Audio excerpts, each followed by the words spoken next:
I'll start off on, maybe I'll be a little controversial here.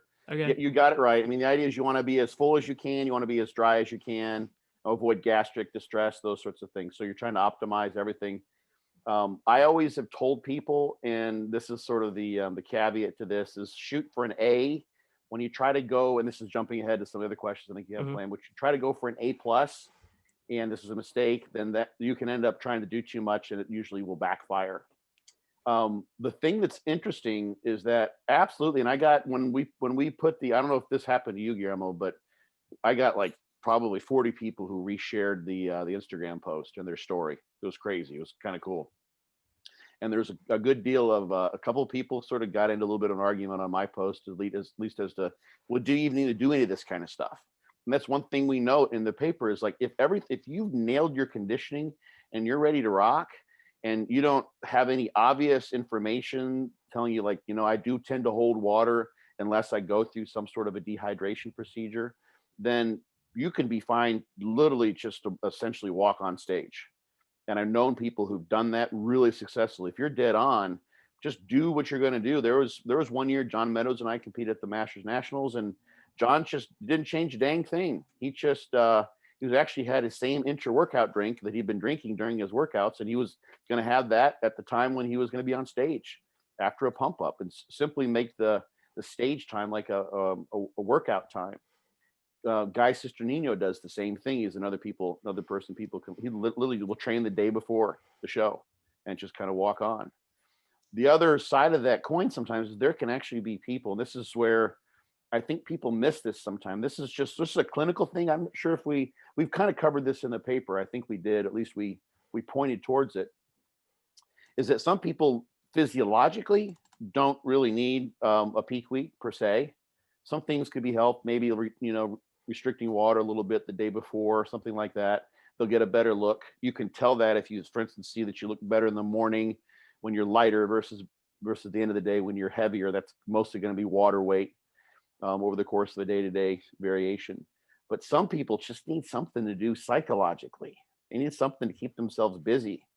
And as we suggested in the paper, if you can do a peak week practice run where you sort of you run through this idea of, like, first having low carbs, kind of preparing for a carb load, and then you actually carb up so much you might spill over and you look worse, and then you drop it back, but then you see that the dehydration procedure you use works really well, and you look like a champion the morning of the show.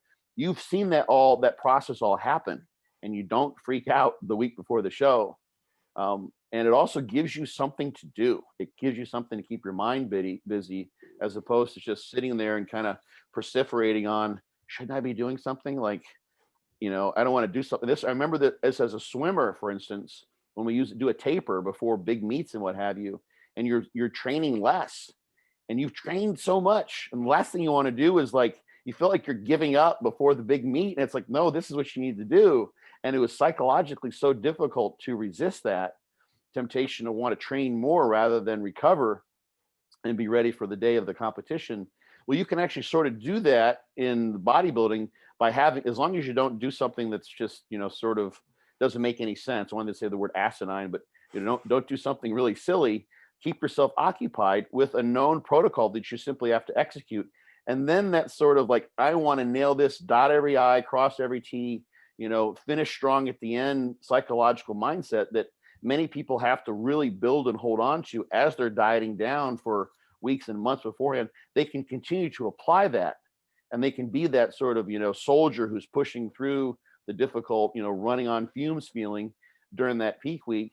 And they may not look any better whatsoever, but they staved off the alternative situation where they're like, oh shit, I don't know what to do. And they stress out, and then they maybe do something really silly, like, I need to take a diuretic, and they've never taken diuretics before, or I'm just going to cut my water off, Friday morning, and they're just flat as a pancake the next day, or whatever it might be. So it can be a really nice diversion technique to avoid the adverse effects of psychological stress that then manifest physiologically. Whereas literally in and of itself, the procedure, were it not for the stress of the competition, wouldn't necessarily make them look any better. It's just there to kind of keep them occupied so they can go into the show without sabotaging in some way. So there's some opening thoughts.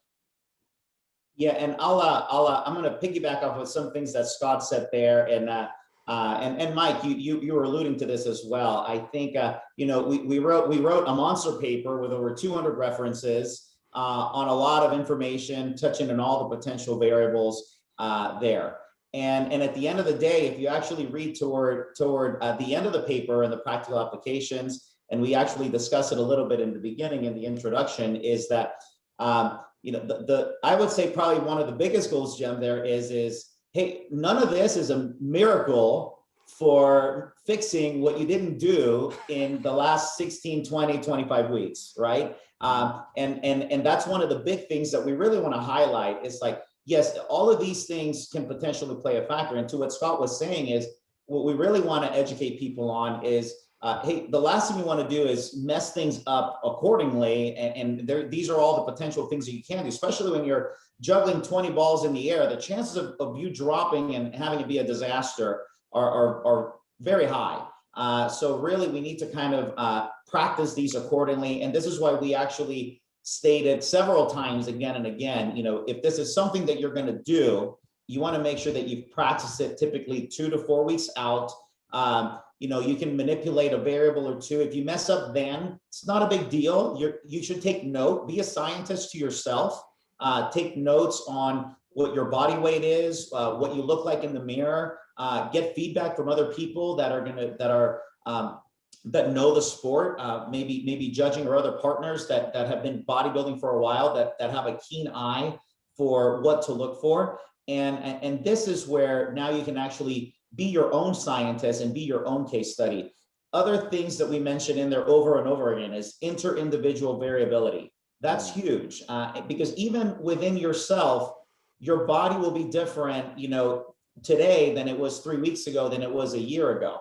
I have notes going back to probably write case studies on myself, over the last however many times I've competed. And in my notebook, I have very meticulous notes into exactly what I ate every day, leading to what my body weight did, leading up to the show, how many grams of carbs, how much water I took in, very much like John Jewett does, where it's extremely meticulous. Everything is literally documented, and you can almost see a cause and effect. But even with that meticulous information, sometimes your body will be different from year to year or from competition to competition, especially if you're doing back-to-back shows. The way you respond, after a show a month ago might be different the way to respond to a show, a month later, just because you put your body through a lot in this time frame, and the variables aren't always going to be the same. So that being said, I think my idea for this was one, to kind of look at where is the evidence today? What does the literature say? And what's being done? Let's look at on the field, see what's happening. And then on a lot of the information, obviously there's no data on it. So we have to kind of go back to, let's go down to the basic physiological principles that we do know, and understand those first, understand those underlying mechanisms. And then we can kind of go from there. We actually point out to where we need to do more research, and we need more information. But I'm going to highlight what you actually were alluding to, is that yes, peak week can work, and the important thing is it's a fine-tuning process. You're not going to fix your mistakes from 20 weeks of doing things wrong or not being prepared. And when we spoke last time, I told you myself is, just the last time I competed in December, personally, I really needed to lose about another 5 to 7 pounds of body fat before I was really, really crispy stage ready. I was just beginning to see the striations in the bottom of my glutes, but they weren't all the way up. I had good striations in my lower back, but there were some things that were not quite where they needed to be. I try to still dive down to that excessive weight class, using some of the methods that we discuss here. But at the end of the day, I didn't have enough time for my body to respond and be able to absorb the glycogen, to be able to get ready in time. And at the end of the day, no matter what I did on that peak week, it really wouldn't have mattered, because at the end of the day, I still needed to lose that extra little 5 pounds of fat, which means I really just needed to diet for an extra 4 to 5 weeks longer, which then would have made my peak week process much more successful. Once again, no matter what I did, it's a matter of fine tuning your physique, not miraculously fixing your physique in the last 7 days. Yeah, absolutely. And I can confirm, as I was looking through the paper, there's got to be at least 5 times in there where you guys mentioned, hey, for peak week, practice this 2 to 4 weeks out. Make sure you have a good hold on these variables. So when show day comes, you know, okay, this is going to work, and it's going to make your life a lot easier, especially psychologically, if you have a good idea of what you're doing going in. Kind of related to this opening question. One thought before we move on, I just wanted to say one thing too about a practice run that can be really useful is someone might go through and find out, for instance, they just dropped their carbs for 3 or 4 days, and before they start a carb up, the strategy we have there, they look best. Then they carb up and try to do things, and that's their best look. Or they might find out that it doesn't make a difference. They're not lean enough or what have you in their practice run. They really don't improve. So that might be, you know what, we're going to just not even do this show and diet down so we're in a good enough shape. So that practice run can be a sort of a warning sign, or it can be just basically a signal telling you, don't even do this, you know, sort of some sort of special peak week protocol. You look better before you tried all the fancy schmancy stuff. Yeah. And so leave that alone. And then that's good knowledge. It's like, wow, that peak week was diabolically bad. That really screwed me up. I really did not look good at all trying that strategy. You'll feel much more comfortable the week before the show, just doing what you've been doing as you would have during a normal week of dieting. And that's a win right there, even if the peak week strategy is something you completely abandon. So I just wanted to add that, you know, it's the advantage of that. Yeah, real quick, I want to make sure Mike can say his comment, but it's very telling 2 to 4 weeks out, because no matter what you do to your physique, if you're not ready, you're not going to be able to tell these nuances and how they're going to affect your body. And so to me, if you're 4 weeks out and you can see these nuances make a difference in your body, that kind of tells me that you're ready. You should be ready. You should be stage ready, in my opinion, about 2 to 4 weeks before your show. If you're not, and you're kind of just still trying to lose body fat into the show, that actually should be kind of red flag. Like Scott said, is like, maybe I just shouldn't do this show, and I should just do one that's another 4 weeks. Of course, if that's an option. My option at the USA's this year, you know, that was the last show of the year. So that for me, there was no other one. But at the same time, sometimes you might want to say, it's like, okay, let's see if I can move on and maybe do the next national show or the next national qualifier, whatever the case may be. So both of you there, what you mentioned actually perfectly aligns with my next question, which is your answer is more or less going to rely on just your practical experience as seasoned competitors and coaches. Something that I see growing in terms of popularity in the bodybuilding community is making sure that you're ready in advance. So being ready, you know, at least a month out before the show. And coinciding with this, I usually see that with being ready a month in advance or so, then you just slowly titrate calories leading into the show, which in a sense can remove the complexities of peak week to a degree, right? You're incrementally filling out, your training's improving, you probably regain any semblance of muscle that you lost, and you just prance into the show and everything's good because you've been ready for so long out. So my question for both of you is whether or not you've done this yourself, eating into a show and then not really peaked or changed anything up to that point, whether you've done that with yourself, used it with your athletes, and if you prefer that as opposed to having a specific week where you manipulate certain variables to peak the physique. Personally, I know when I've looked my best, I was for sure ready 3 to 4 weeks before the show. So it was one of these where I started dieting early enough, and I looking back at my records, I started maybe dieting a little more aggressively early rather than kind of starting slowly. When I had a little more body fat, kind of what we were talking about, I could be a little more aggressive with that caloric deficit, and then maybe kind of burn body fat early on the front end without necessarily sacrificing a lot of that fat-free mass. and then slowly kind of getting there to the point where about 3 to 4 weeks out is you're pretty much ready to step on stage. And then now at that point, what I like to do is I don't necessarily increase my calories too much, but what I might do is I may decrease my cardio, which is great. It makes me so I increase my caloric output. That's basically what I do. So that always helps. I may continue to do my non-exercise activity, thermogenesis, but then I also like to implement and practice these different strategies. So then I'll actually go through a 3-day depletion, and I'll carb up for maybe, how do I look after 24 hours, after 48 hours? Do I need to carb up for 3 days, or is 2 days enough, or is 1.5 days enough? How many grams of carbs do I need to take? And I may do that several times over and over again, where I may go a 3-day depletion, 2 or 3 day load, take some notes, then do another 3-day depletion, maybe a full 1-day load, and take some notes and see what that looks like. I might also play with what kind of carbohydrates do I feel best on, right? I know fiber intake, when I'm depleting, how much fiber do I want to take? When I was first doing it, I would be really hungry. So I would increase my vegetable intake significantly to the point where it would make me feel awful. I mean, I would be bloated. I would have gas. It was not a fun thing. And then I was realized, well, yeah, it's like I was trying to fill myself up with more of these vegetables to the point where my body was not very happy. So I found that sweet spot as to, okay, well, how many calories can I actually take in the form of fiber and not feel that uncomfortable feeling that may actually carry over into my carbing up process. So all of those variables I can practice, and I can do that literally. If I'm ready a month out, I can literally practice that maybe 6 or 7 times before I even step on stage.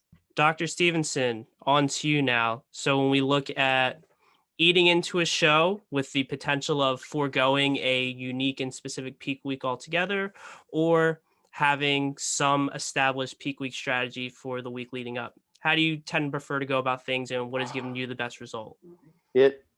For clients, it Mm-hmm. really depends so much on the person. I've done kind of everything imaginable. Like at one end of the spectrum, because this protocol that we have, and I don't think we mentioned this has just been, it's almost been so much of a consistent experience with me that I feel like a shyster even claiming it. But doing a peak week in that way almost always creates a quantum leap forward in conditioning for everyone. It's a toggling of sort of a refeed period. They started off with a low carb period, which ends up sort of creating a dietary deficit in some way most of the time, not intentionally, but it does.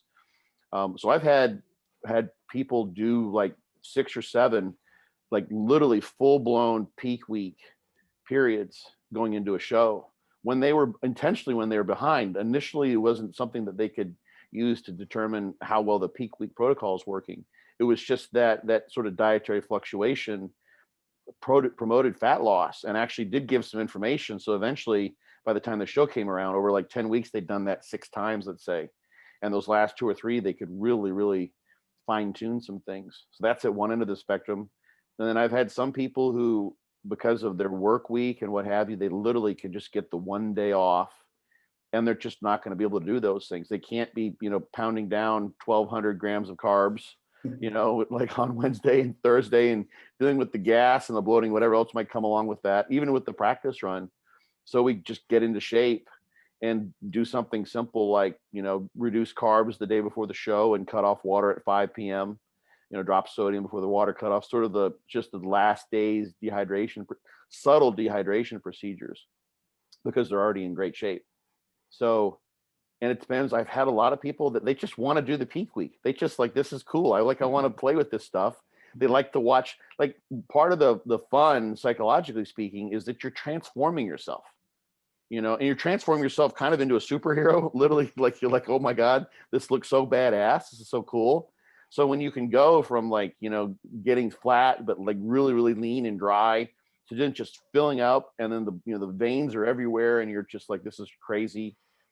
Put on, with the water, I've had practice runs where I've gained, 20 pounds before, just during the carb up and spilling over. And it's a complete transformation. That's a blast. It's really fun to do. So some people just like to experience that. I mean, it can be useful for obviously the actual peak week, but they just enjoy that. And for them, maybe it's 6 of one, half dozen of the other. They literally would look great if they did the peak week. They would look really great if they just sort of slowly, incrementally added carbs and just like water drop beforehand, or they would do great with sort of anything in between. So they just like the manipulation of stuff. Again, it gives them something to do. That I really can't understate how important it can be just to keep the mind busy in some way with something. I mean, literally, this would take us on a totally different tangent, but in large part, that's what coaches are doing, especially in that last 3 or 4 weeks. I mean, that's why people have coaches, is so they don't do something silly, you know? And there are a number of people, some of whom are renowned for actually sort of dropping the ball by trying to get an A+ and sort of kind of becoming bewildered and a little bit panicky and doing crazy stuff. So sometimes just having something to do is the main strategy. And that even holds for, there are times when I've had people I've coached where they're just the brain farts. They're having more brain farts than they're having actual thoughts. So it seems they're just missing everything. They're forgetting things. And I never want to say, oh my God, you've screwed up, or like, this is terrible. It could be, they literally just ate the exact wrong food that they should have eaten, or they didn't bring the foods that they needed, they used, what have you. And the most important thing is just to reduce any possible panic response that they might have. So it's like, it's all good. We'll just do this. You don't have you're still holding water, we think, and you're still drying out, and all you have is rice, and we want to have protein instead. It's like, that's okay. We'll have some rice. It's fine, and, take an extra caffeine pill or what have you. We're not, as long as we haven't like overdosed them on caffeine, somehow. So that's sort of the main thing. A lot of times it's just having something to do. So it really ranges from, this is something that the person knows, that biological interindividuality, that they can get really dry. Their weight will be lower than it is typically during the course of that week before the show, after they've carved up, and we know they stored, 2,000 grams worth of carbohydrate in their muscle because of the weight, the size of the person, and the weight gain that they had, but they end up getting so dry that their body weight's even less. That's going to be a dramatic difference. That means they put on several pounds of muscle in the form of glycogen and the associated water, but they're actually lighter. So they've lost water overall. And the idea, of course, there being that they're retaining water intracellularly and lost it extracellularly, in particular in the interstitial spaces under the skin. And that's a winner. Like that's going to make, for someone who's really lean, that's going to make them look really, really good in a lot of circumstances. Not everyone, but many people are going to really benefit from that. So in those cases, like, nail that peak week, and that for someone at a high level can be difference between, second and third, or maybe even second and first, potentially, when there's just small things that are going on there. So it's everything and all the things in between. I'm like Guillermo. For me, like, no one's like, I'm not shooting for a pro card. I don't have a pro card physique, although if I keep doing this until I'm 60, maybe there won't be anybody left to compete against. So maybe let's just say, get off the stage. Here's your card. Leave us alone. But I don't think of it as, I've got some competitive aspiration to win something or what have you. Obviously, it'd be nice to call yourself a pro, but I don't think of myself as having a physique that way. What I think of myself as is someone who has the opportunity to do a lot of very cool experimentation, and to take those principles and pass those on to people. And like, as we've done with this paper, which is just, I mean, Guillermo deserves the big applause for this, because he's the one who orchestrated this thing, and now, like, this is going to be, I think this is going to ripple waves through the online and in the trenches community and, of course, the scientific community for a long time to come. I mean, this sort of, I can't say, for sure, but when Brad Schoenfeld first put out his Mechanisms of Muscle Hypertrophy paper in like 2013, and like, people talk about metabolic stress and muscle damage and tension, like, those people tie those things together, and they will for probably decades. We know some other details there, but this is the kind of paper, maybe people aren't going to quote the things necessarily in that sort of very distinct fashion, but I think this is going to launch potential research trains, all sorts of master's degree students doing theses who are also competitors. Like, there's so many things that can come from this. So when I'm doing myself, when I've been competing, it's to gather information to sort of be able to pass that on to people, and maybe even learn something myself, which is very fun, of course, to see that I've unlocked a little something in my own physique that I didn't know was around. That happened this last year, actually. It's another aside, but yeah, this paper and taking that information and paying it forward is just really the thing that I'm at. That's why I'm still competing in large part, is I just enjoy it first and foremost, and it's fun to talk about it like we're doing now.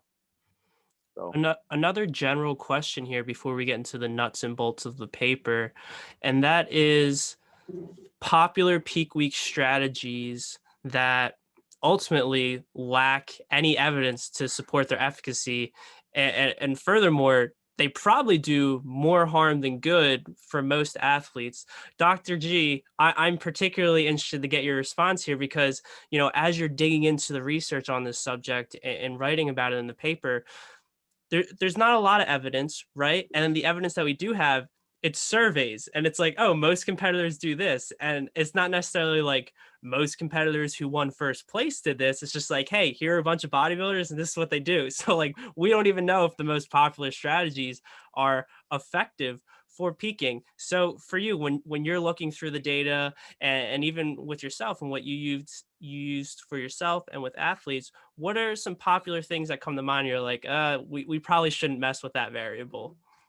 Yeah, no, that's a really good question. That honestly, that exact question is what inspired me to write the paper, because like Scott, and a lot of us, we've been in the trenches for so long. I've been competing for over 20 years, and I provided athletic training, sports medicine services for muscle contest events from 2012 to 2019. Literally every show that was there, and I would. Sometimes, unfortunately, there would be occasional medical emergencies where, I would have to inquire. It's like, hey, what did you do? What did you take? And I would get questions answers all over the field. And this was what really kind of made me dig into it. I've taken some pros literally off of the stage from collapsing from different strategies that they've done, that they've gone too far, they've done too much. They obviously weren't planned all the way through, and that's not a good situation to be in. I always say, even the pros that are getting money, the amount of money that they're getting, for the most part, unless you're doing even the Olympia, realistically speaking, we're not making the kind of money that an NFL player is making, right? A low-end NFL player, makes about, $700,000 a year.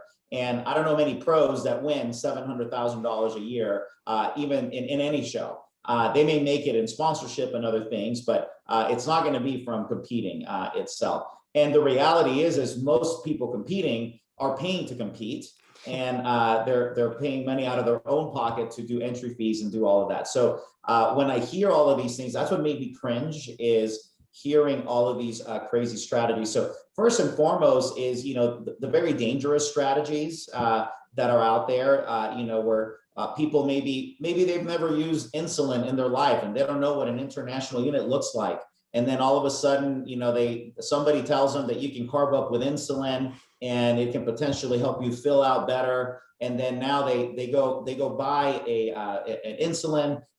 They now load the syringe to where they think it's an appropriate level. And instead of taking 10 IUs, they actually take 100 IUs. And now they're in a diabetic coma because they went hypoglycemia, right? So those are the big ones. Some of the other things that you see is maybe like things such as IV Lasix type of stuff. So this is the really extreme stuff on the one end, right? Then as diving, so that was the biggest thing is, I want people to be aware. It's like, hey, these things, we don't study them, but they are done. Somebody is telling these people, or they're reading somewhere that some of these things work. And that's not necessarily, the greatest idea. Other things would be like combining of these crazy diuretics, and diuretic use, can be prevalent in different, depending who you're coached by. And maybe and this is where sometimes competitors during peak week, like Scott said, their mind is so busy and they have more brain farts than they have thoughts. And they start listening to this person, listening to that person, listening to that person.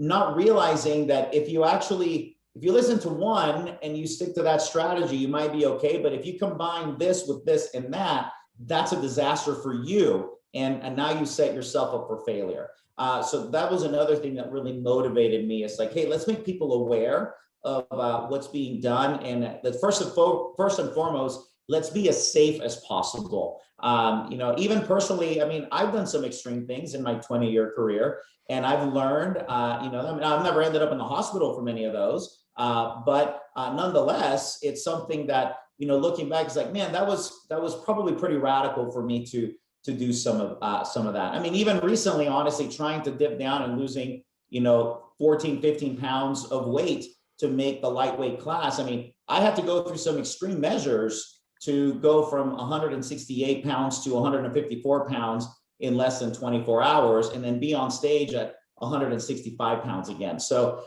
you learn and you do all of those things. And this was somebody who's been around the block. So now imagine some other kid who hasn't been around the block, doesn't understand physiology, doesn't understand medicine, what potential disasters could come from those things.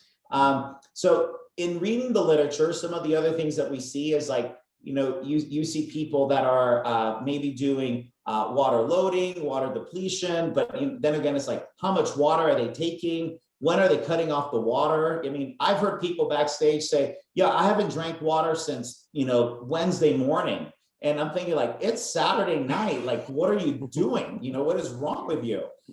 So that type of stuff is just, not only dangerous, but it's completely unnecessary. Other things that you read in the literature is with sodium depletion, sodium loading. And yeah, they've heard these terms, but they don't know how to apply them.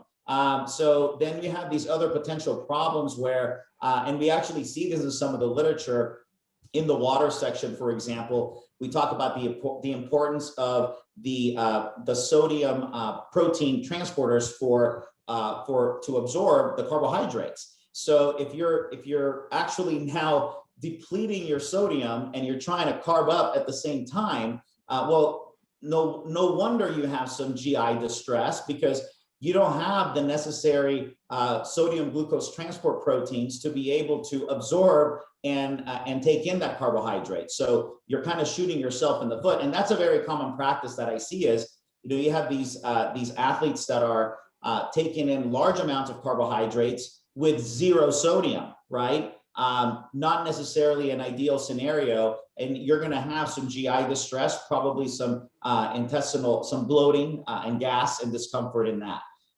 So in kind of a big picture, probably long answer to your question, but that was what I saw. And that was my mission and reason for writing this paper with a great team of individuals. Dr. Stevenson, I would really like for you to bounce off of Dr. G's most recent points. And there was a statement in the paper related to sodium and water manipulation. And basically, you guys said, there's no evidence demonstrating that manipulation of water and sodium are effective and or safe, although there are some top coaches working with elite athletes who have used these strategies successfully. So perhaps bouncing off of, science and practice and where some athletes might be going wrong, I would like to hear your thoughts on manipulating water and sodium. And if this is something that, despite the evidence might not be there, is it something that you've done it yourself and athletes and that you think the risk is worth the reward, or maybe vice versa? Well, I mean, the protocol that we outline there in the paper is a function if you're manipulating sodium and water primarily, and also making sure that at least you have normal intake of potassium, because all of those factors play a role in the filling out process. So the whole paper really is about kind of doing that. And when you say there's no evidence that it's safe, what we do have is evidence that can be very unsafe when you've got pharmaceutical diuretics at play. That's where I think one of the papers we noted in there was a case study of a bodybuilder who took potassium sparing diuretics, and then he was eating a lot of potassium sparing or potassium loaded foods at the same time. And the thing that he wasn't, and so I'll take it even a step back and say that two things. One, with diuretics, you end up having quite a bit of a crapshoot. This is my sort of personal experience in that there seems to be an insult such that you can't do the other thing, which we've so emphasized in the paper, is have a practice run. So many times when people have used diuretics that can disturb their water homeostasis so greatly, in order to come back from that to sort of a baseline homeostatic point whereby you could reapply the same use of diuretics and expect something similar to happen the second go around, can take longer than a week. It can take quite some time. So those two things sort of combine for, you can't really do an effective practice run with these potentially very dangerous substances and get anything out of it, which means you kind of just have to throw them in, unless, and there are a lot of guys that do have protocols that seem to work, but the issue is where people are just throwing those in without having any idea exactly how that's going to impact them. And that ranges, I've seen, situations where people start diuretics, like there's an old school way, I don't even want to say, the details, where you start like on Monday taking your diuretics. And that's pretty dang taxing from what I've seen. The rebound in terms of water retention people will have is just atrocious, especially if they rebound with food intake. Heard stories of people putting on 60 pounds in like 4 or 5 days, pitting edema everywhere, in the hospital. And I've also known people who have done, literally, they're ready, they're peeled, they're diced, and they just think, I'll just throw in a little bit of a diuretic, like just kind of a half a diazide, and they flatten out as a pancake, and it just really destroys their physique because they hadn't practiced that, and they're trying to get that A+ by using something in a context they've never done. They've already done those water and sodium techniques to get dry, and now they're looking for an extra little bit, and they're already way disturbed or perturbed past a normal homeostatic place that they would be at with normal water and sodium intake. So they've done the manipulation to get as far as they can go and still have a good balance of fullness and dryness. And then they add the diuretic in, and they just kind of screw the pooch in doing that. So in just a very small amount can throw you off because you're in that point of very delicate balance. So yeah, Guillermo kind of mentioned this. It's like each of those major variables, water and sodium, potassium, all have their role. The idea, and there's a lot of variability in this too, is that you would need sodium as a co-transporter with the glucose transporters, both in the gut and at the skeletal muscle cell. So you need sodium there while you're carbing up. And in doing so, you'd refuel and replenish and supercompensate glycogen to levels above where they normally would be. And along with that, when you have the glycogenic complex forming in the cell, you bring water. There's an osmotic effect. And the value that sometimes people round to 3 grams of water per gram of glycogen, or 2.7. That's origin is actually in a rodent study using liver glycogen storage. And some other studies following up on that have found a tremendous amount of variability there. So that's just one thing where some people carb up really well and others don't do so well. You actually, if you're deficient in potassium, glycogen storage is severely impaired, because what's going on there, it seems that this is the way I piece this together, at least, is when you've got that osmotic effect of bringing water in when you're storing glycogen, you've got to balance the water and that cell swelling that occurs, which you're looking for to fill out the muscle cell, requires that you have a balance also of the primary internal electrolyte, that being potassium. So you have to have enough potassium in there so you can have balance across the cell membrane in some sense of normality. So if you don't have the potassium there, you're not going to, the body's just, or the cells themselves are just going to disallow the glycogen storage, because that's not something that can happen with that lack of potassium, and have the cell swelling, which goes along with the glycogen. So you want to have all those things in place. You can have situations where someone has taken a diuretic and maybe manipulated some other things, and especially if it's not a potassium sparing one, and you hear this all the time, they've taken the diuretic and they just can't fill out. And some of that could be because they just haven't got the water there. You want to have some water available because you want that water to go intracellularly. That's the whole point of the carb up. But if you're lacking in potassium, or you're just so dry from the diuretic, you're not going to fill out. So like, the guys, stories you hear, they took the diuretic, they got dry, and then they ate just massive amounts of food. Even if there's plenty of sodium there for uptake in the gut, if the dehydration is too extreme, and the potassium is not there for the intracellular swelling, the filling of the water into the cells, well, then you're not going to fill out and you'll just stay flat. So those are sort of how those pieces all fit together. And some coaches are pretty good, at least it's hard to know because people don't usually publicize their failures. I hear this behind the scenes, and people I've talked to is like, I've had so many conversations with people who they kind of come to me. One thing I do is I offer just a peak week consultation. Not trying to like do an ad here for that, but I do that because there's a lot of people who have worked with coaches and just had their peak week just totally backfire on them. And so there's a lot that can, if you're trying to do the juggling act, which most people do, or if they're using diuretics, is to carb up while dehydrating. The diuretics allow that phenomenon to happen, at least to some degree, because they're literally pushing the water loss. You've got a drug that's driving that renal activity in some way, shape, or form. But what you really want to have happen, this is why we set this up in the paper, and it's geared towards someone, pardon the pun there, who's not using pharmaceutical diuretics, to fill up, to carbohydrate load when there's plenty of sodium around and plenty of water around, get that job done, and plenty of potassium too, so the glycogen is in place. Do that in the middle of the week. And then as long as you don't do anything to get rid of that glycogen, you don't post too much or go and train or what have you, it will stay there for several days. And then you can use the next day to sort of separate the task of dehydrating after you're filled up. So part one would be prepare yourself for a glycogen load. We may cover this later.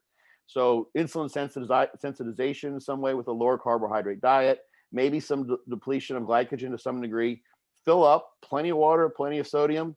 And then once you've got the muscles where you want them, take care of the extracellular water, the body water, and dry out, rather than trying to like do those things all at once.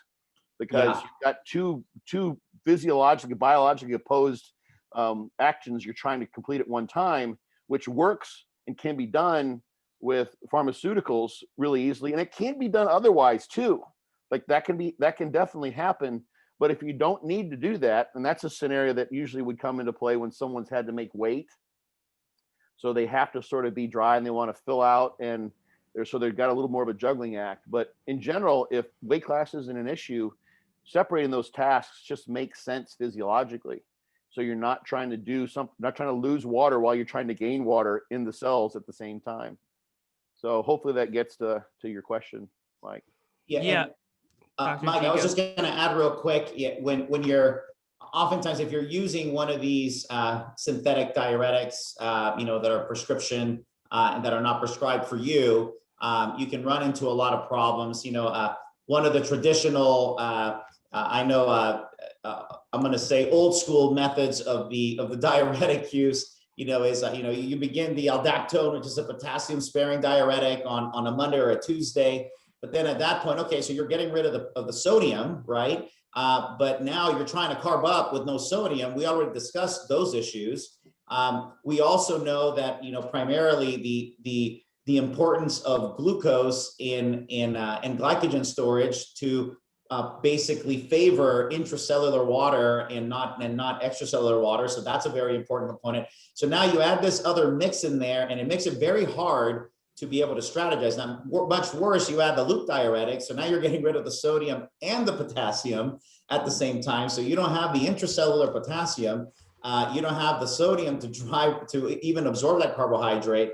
So now when you're trying to really fill out, now you basically have this effect of, you're going to have that intestinal discomfort. You're going to be bloated. You're going to probably have some sort of a distended gut at the same time.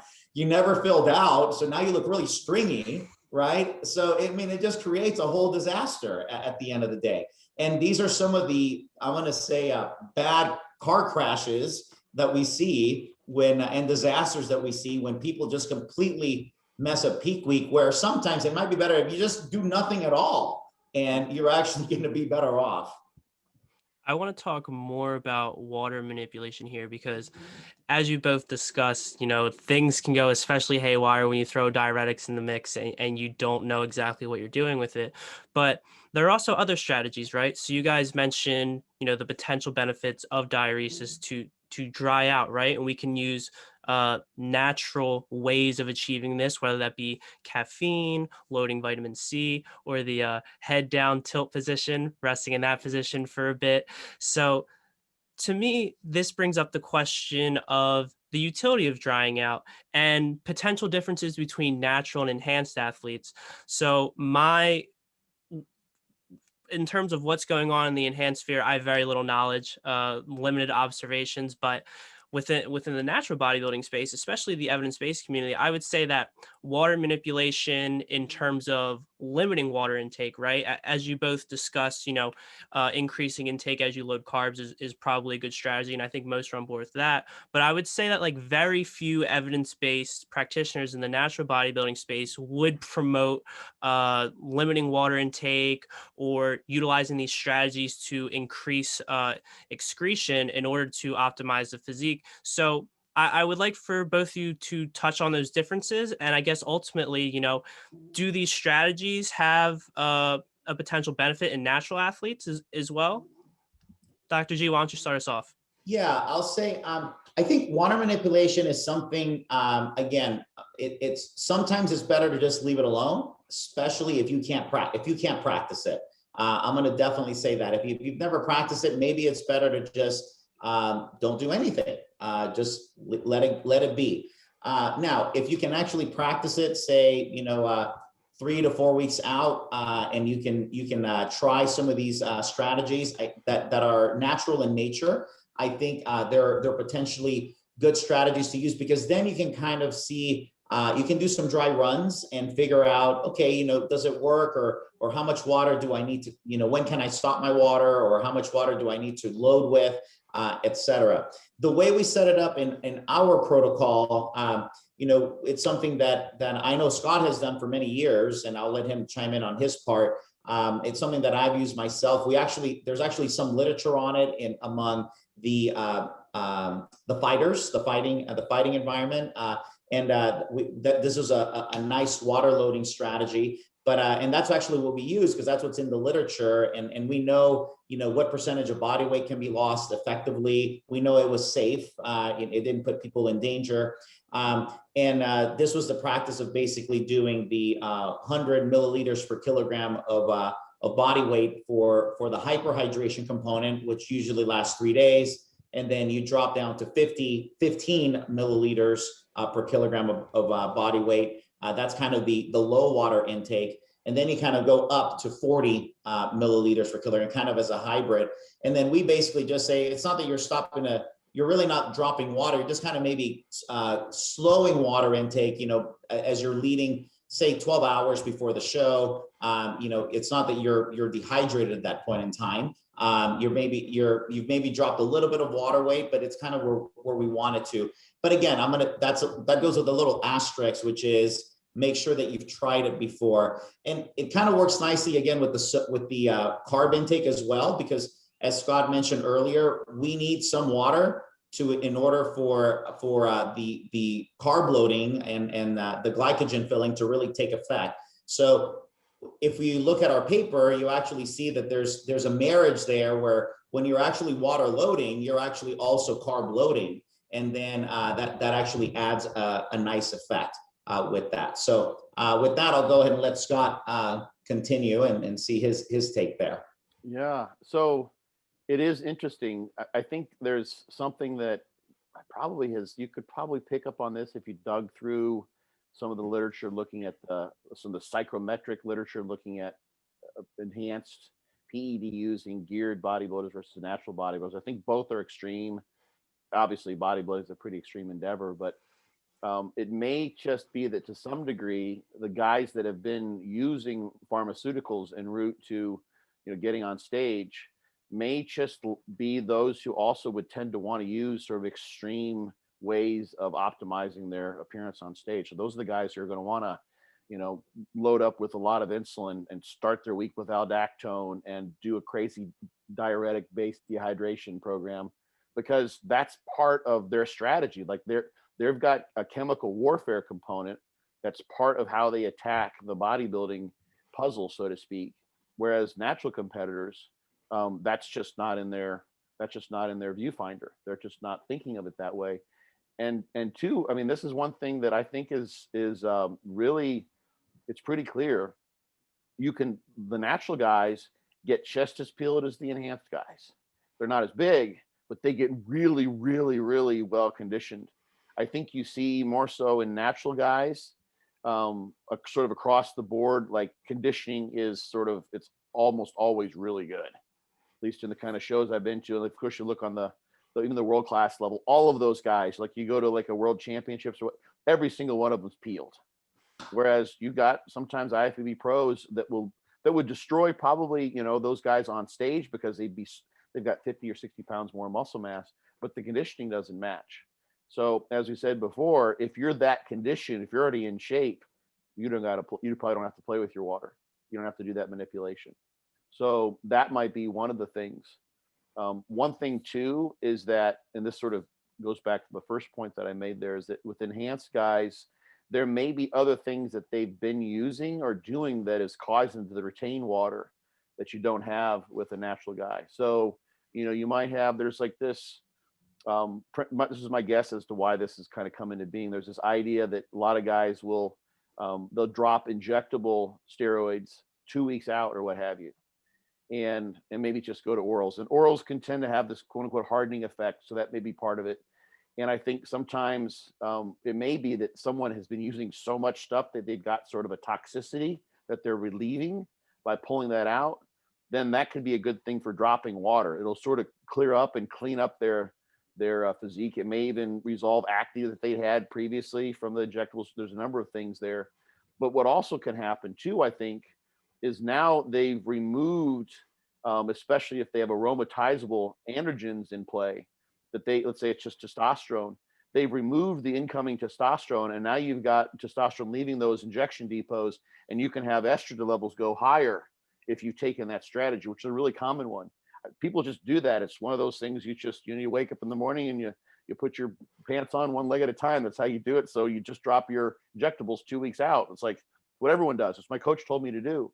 But I think that can cause a little bit of an estrogen and potentially water elevation in water, as well as possibly just the fact that I think the evidence is a little mixed on this, but there's probably some sort of a little bit of antagonism with steroids at the cortisol receptor. So if you're relieving or releasing that blockage of cortisol activity, you may get water retention from there. So put all those things that I just mentioned together, and you've got a scenario where an enhanced guy is going to want to do a water depletion type of protocol, because in order to get dry, he needs to. He may have the toxicity there. He may have estrogen. He may have other things that are causing water retention that a natural competitor doesn't have to worry about, especially if he's in better shape than the guy who's enhanced.